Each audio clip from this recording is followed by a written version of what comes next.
Are we all ready? Yeah, you're good. Go.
That was so much fun. Yeah. Oh, I gotta like change lanes. That was too much of a good time.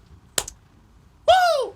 Licks and tricks. We're back to Licks and Tricks. Yes, the name of the show. Eli, thank you so much for coming. This is Licks and Tricks. I am your host, Ethan Mackowick, a giddy boy, a happy boy, here with another giddy happy boy. That's it. Another guitar boy. It's just great being back. I love this. I love it too. Eli, you're a man of many bands. I am. Good Grief.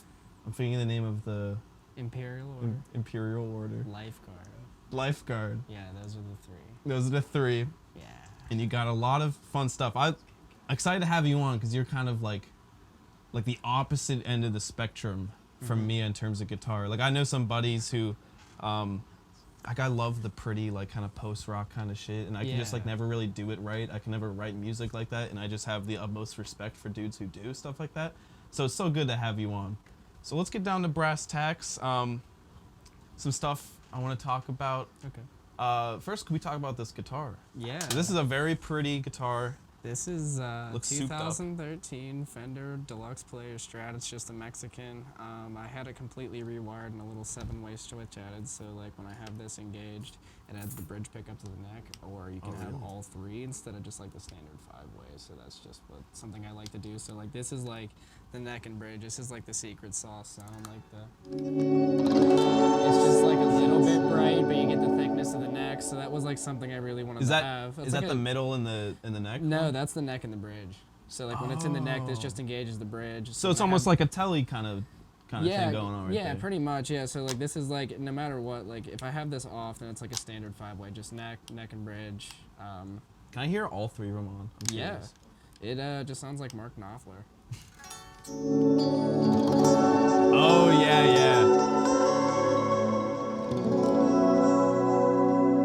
Mark Knopfler on acid. Yeah, pretty much. Yeah. So like that's just one thing, and I mean I just replaced all like the stock noiseless with just regular Duncan SSL1 and then an overwound SSL5, so you get like a little bit heavier output. So. Fun. Do you do that like when you have like a heavy lead part? Do you go to the bridge? Pretty much, yeah. I mean, like anytime I'm playing like distorted or anything, it's usually just what I go to, depending on if it's a lead or not. I like to do a lot of leads on the neck, get a little bit fatter. Cause I mean, we only had Giovanni playing bass, so like we don't have a rhythm guitar section, so just try and keep it as thick as possible, but like maintaining clarity. Yeah. Yeah. Well, that's awesome. The tones are so great. Real quick before we get into some songs, can we just talk about like the mothership we have down here? Yeah, we can talk about the mothership. It's not complete at the moment, but I mean, I have most of what I use. I mean, it's so sexy, dude. I just want to say, there was when we were recording the Daisy Chain album, I actually used his fuzz pedal on one of the songs, which is really fun. But what are some like your favorites that like you're always using all the time? I mean, I'm not a good guitarist, so I rely on my delay to help me fill things in. I use the Avalanche Run. I mean, it works. It's like tape style echo. I'd like to get something that has like a digital delay as well as like a D bucket and the tape echo in it. But for the time being, I mean, it does what I need it to do. You get like a reverse setting on here too. So like if I turn like the mix up, you'll get a lot of like the reverse sounds out of it. Like just same chord I was using before.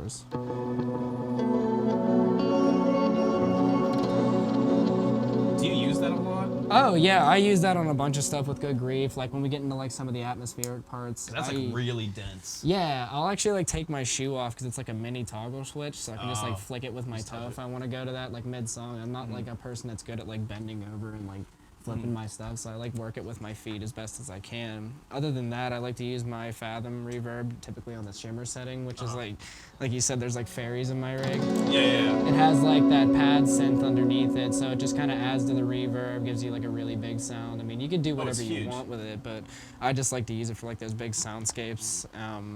It gives so much color to it. Like it gives like life its own. That's so sick. And also never say you're not a good guitarist, because you can do stuff with this that I can never do. It would take me years to figure it out. Oh, so, no. That's so sick. So that song we were playing before, we were just doing like the chorus of it, right? Yeah, that was called Contrast. It's we have a 2-song single coming out with Good Grief. We recorded with Giovanni and Matt Very at Very Tight Studios. Did a little bit of dual stuff there, just combining everyone's power together. Yeah. Those are going to be coming out whenever we finish them, but those have been the 2 most recent ones that we've done. It's a better representation of what the band is now, a lot further from like the emo sound than it was, more into like the post-rock and now post-punk sort of like kind of creepy Killing Joke sounding stuff. So. I dig that stuff so hard. Yeah, do that's... Do you want to go over like some like the chords you're using? Because you're using some very interesting chord shapes. Yeah, I know the first one I use in like the verse part, the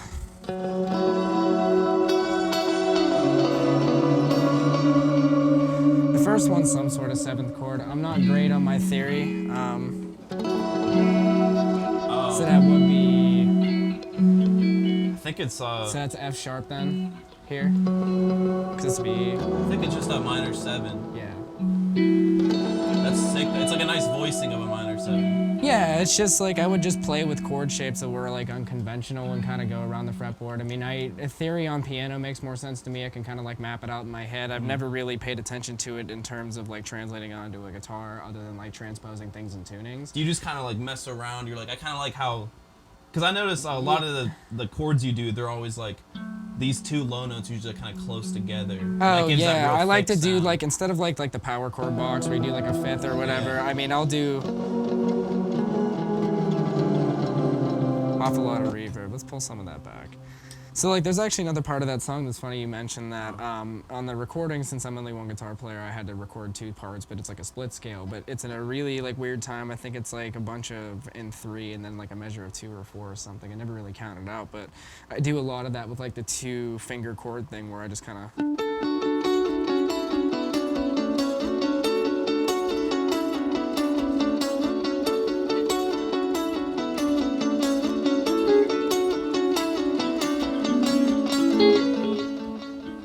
And then actually what I have Giovanni do and what the rhythm used to do is he kind of holds the A because it seems to kind of gel well with whatever I'm playing. So honestly, the second time through that I do that, I go.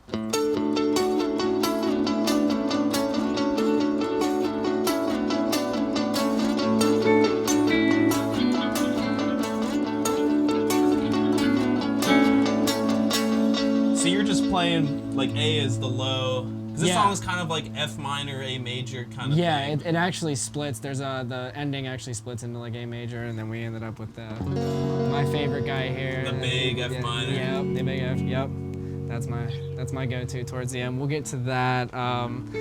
But yeah, like this song moves. There's quite a few like changing parts, and they change kind of quick, so it's a bit rapid. Especially when you're trying to learn stuff like that. Giovanni did a great job with it because I just like kind of like, hey, here's all this weird stuff. Do what you want with it, and he's always killing it. So that verse part, you start with that like kind of weird F minor 7. Then what do you do after that? So I go. So I kind of like let the delay play into itself. I hit like the root note, which I guess would be the F, and then I just kind of like sweep up on the strings and let the delay kind of like cascade over it. So like instead of like hitting them like all hard like that, you kind of just like sweep the pick over. It's like a technique thing, but it makes the chord kind of bloom, not in like a phrasing sort of sense, but more so just like allowing each string to have its own like identity within that chord itself. Yeah, because if you hit them all at once, it comes out as like a mess. Yeah, exactly. So then I go down to it'd be D flat here, and I just do. Instead of the octave, that'd be a D flat there, so then this would be C. So, and then I just bend half step up, and I just do it in like an 8th note pattern, just like pairs of 8th notes. So it's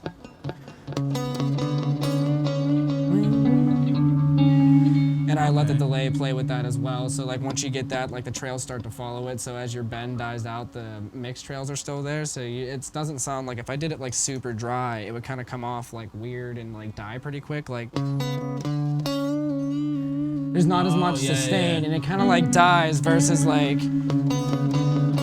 you're kind of creating the atmosphere. And obviously the bass isn't here, but the bass line does move like quite a bit. So that allows me some freedom to have a little bit of atmosphere there, and that lets the vocals breathe too. And without keeping it super busy, the delay kind of just helps fill in that space for me. Yeah. So I really love that little bend on there. yeah, and then on the second and third times through, I think we do just like it after the bend. So.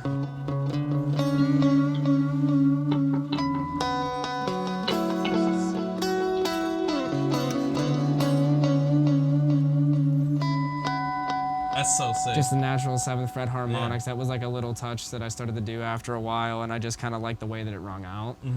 This, for some reason, this guitar is like super acoustically loud, so like anything bright coming off of it just like rings. It just forever. sings, yeah. Yeah, and like the effects help it like lend itself into that, and the shimmer reverb really adds a lot to this song. Like it's like borderline creepy with like a lot of like the minor chords and stuff, and like it's weird. The song's called Contrast, but like the part. Like the outro is like almost like a complete different song. We go into 7/4 time, keep it there, and it's just like a bunch of fuzzy chords and then like a big solo, big finish, kind of like 70s rock sort of thing. Yeah. So there's a little bit of duality in this song alone.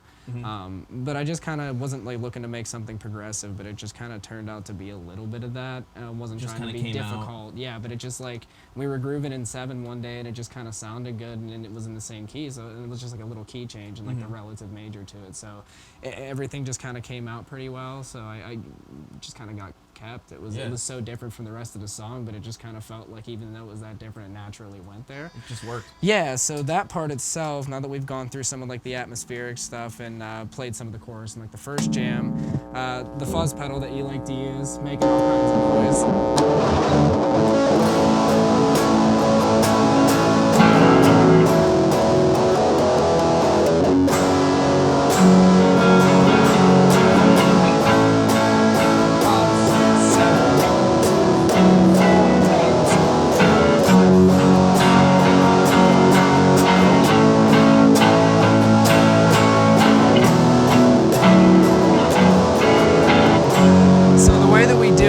The first chord here, we play this for 7, so even if you just like count the quarter notes out, it's 1, 2, 3, 4, 5, 6, 7, 1, 2, 3, 4, 1, 2, 3, 1, 2,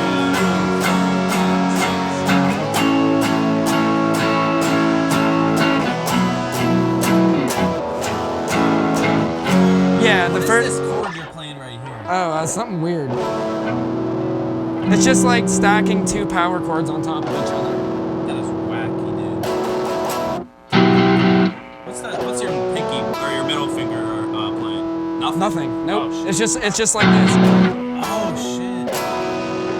It's just like a double. That is heavy. Yeah, they do that in like Drop D a lot, like in Everlong by the Foo Fighters. He kind of gets that sort of like dissonant sound. I don't know exactly what kind of chord it is, but that's just an easy translation for standard tuning. I think it's a sus chord. Yeah, so like the first chord's played 7, that one's played 4, this one's played 3, and 7 again. So it's like 21 counts total. And the first one's all 7, and then the other 2 are broken up 4, and then 1, 2, 3, 1, 2, 3, 4, 5, 6, 7.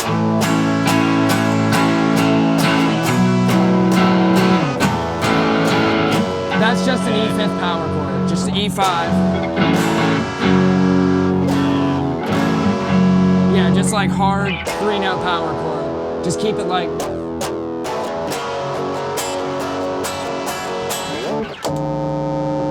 Wanna try that? Yeah, let's Try go. it.